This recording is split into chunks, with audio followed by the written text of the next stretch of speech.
Assalamualaikum warahmatullahi wabarakatuh. Perkenalkan, nama saya Naila Nayana Jinulubis dengan NIM 0503232104. Di sini saya akan menjelaskan mengenai mata kuliah Ekonomi Moneter Islam dengan dosen pengampu Ibu Khaidah Rahmaini Jamila dengan judul Konsep Dasar Sistem Keuangan Islam dan Kerangka Pendekatan Ekonomi Moneter Islam. Pengertian uang menurut perspektif Islam. Dalam perspektif Islam, uang memiliki pengertian yang berbeda dibandingkan dengan konsep dalam ekonomi konvensional.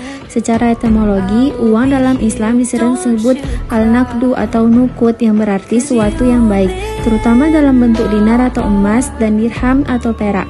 Uang dalam Islam tidak hanya dipandang dengan sebagai alat tukar, tetapi juga sebagai sarana untuk menjaga keadilan dalam transaksi ekonomi. Fungsi uang berdasarkan prinsip Islam. Dalam dengan ekonomi Islam, uang memiliki fungsi yang berbeda dibandingkan sistem ekonomi konvensional.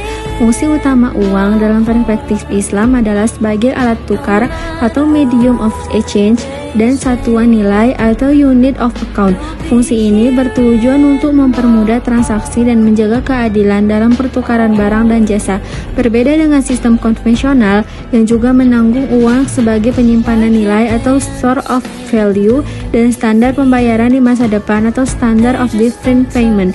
Islam menolak konsep uang sebagai komoditas yang dapat diperjualbelikan untuk mendapatkan keuntungan. Teori uang yang berkembang dalam ekonomi Islam. Salah satu teori yang menonjol adalah konsep uang sebagai flow concept, di mana uang harus terus berputar dalam perekonomian untuk mencegah penimbunan atau hoarding yang dapat merugikan masyarakat secara keseluruhan. Islam juga melarang penggunaan uang sebagai komoditas untuk mencari keuntungan melalui praktik riba, karena hal ini bertentangan dengan prinsip keadilan dalam syariah.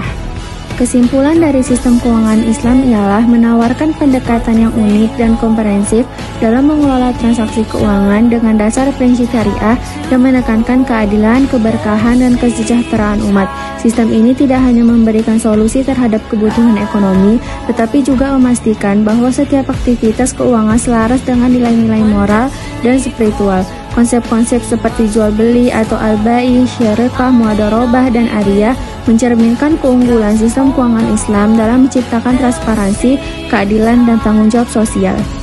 Baik, materi selanjutnya adalah kerangka pendekatan ekonomi Islam. Kebijakan moneter Islam adalah upaya untuk mengatur jumlah uang yang beredar dalam perekonomian guna mencapai tujuan-tujuan ekonomi yang sesuai dengan prinsip-prinsip syariah seperti keadilan, kesejahteraan, dan stabilitas ekonomi. Tidak seperti kebijakan moneter konvensional yang sering bergantung pada suku bunga yang dilarang dalam Islam. Kebijakan moneter Islam menggunakan instrumen-instrumen yang sesuai dengan hukum syariah seperti sistem bagi hasil dan larangan riba. Strategi kebijakan moneter. Strategi kebijakan moneter merupakan bagian dari kebijakan makro yang bertujuan untuk mengendalikan stabilitas nilai mata uang. Apabila stabilitas kegiatan ekonomi terganggu, maka salah satu kebijakan yang bisa digunakan adalah kebijakan moneter untuk memulihkannya dengan serangkaian tindakan stabilisasi.